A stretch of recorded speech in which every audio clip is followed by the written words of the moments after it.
আলহামদুলিল্লাহ ওয়াসসালাতু ওয়াসসালামু আলা রাসূলিল্লাহ আম্মা বাদ। দেশ ও প্রবাস থেকে যে যেখান থেকে দেখছেন সকলকে সালাম, আসসালামু আলাইকুম ওয়া রাহমাতুল্লাহি ওয়া বারাকাতুহু।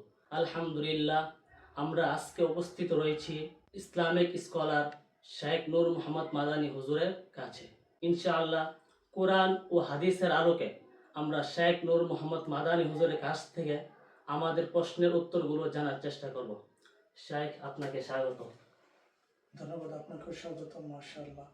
জি, ইনশাআল্লাহ আমরা কোরআন ও হাদিস থেকে আমাদের দর্শকদের প্রশ্নোত্তরগুলো সমাধান দেওয়ার চেষ্টা করবো ইনশাআল্লাহ। শেখ, আপনার কাছে আরেকটি প্রশ্ন, যে এই সদকে ফিতর যে আদায় করছে প্রবাসী ভাইরা, তারা কি সদকে ফিতর যে আদায় করছে তারা কি যে দেশে আছে ওই দেশের ফকিরকে দিতে হবে, নাকি তারা চাইলে যে বাংলাদেশে এই যে ফকির রয়েছে তাদেরকে দিতে পারবে, নাকি যারা যেই দেশে আছে বা তারা যেই দেশে চায় এই দেশে তারা দিতে পারবে? এই বিষয়ে আপনি মাশাআল্লাহ, এটা সুন্দর প্রশ্ন করেছেন। আল্লাহ তাআলা আপনাকে বরকত দান করুক।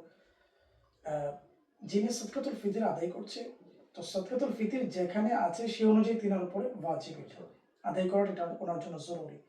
কিন্তু আদায় করার ক্ষেত্রে উনি দেওয়ার ক্ষেত্রে যে কোনো জায়গার কোনো শরীফ ফকিরকে দিতে পারে। কোনো ব্যক্তি দুবাই আছে, উনি চাইলে বাংলাদেশের কোনো শরীফ ফকিরকেও দিতে পারে, ওনার আত্মীয় স্বজন আছে, বা কোনো সহিহুল আকীদা আহলে সুন্নাত ওয়াল জামাতের দিনী কোনো প্রতিষ্ঠানকে দিতে পারে, বা আলহামদুলিল্লাহ আপনার আমার মাঝে দাওয়াত ইসলামের বিশাল দিনী খেদমত রয়েছে, প্রায় কমবেশ 20,000-এর অধিক প্রতিষ্ঠান এবং 7,000-এর অধিক মসজিদ করেছেন এবং বিশাল খেদমত করছে। দাওয়াত ইসলামীকেও কেউ চাইলে দিতে পারে যেখানেই আছে।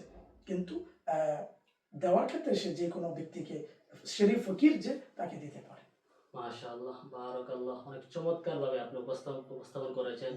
আল্লাহ তাআলা আপনার ইলমে, আমলে ও হায়াতের মধ্যে কোটি কোটি বরকত দান করুক। আসসালামু আলাইকুম ওয়া রাহমাতুল্লাহি ওয়া বারাকাতুহু। শুকরিয়া।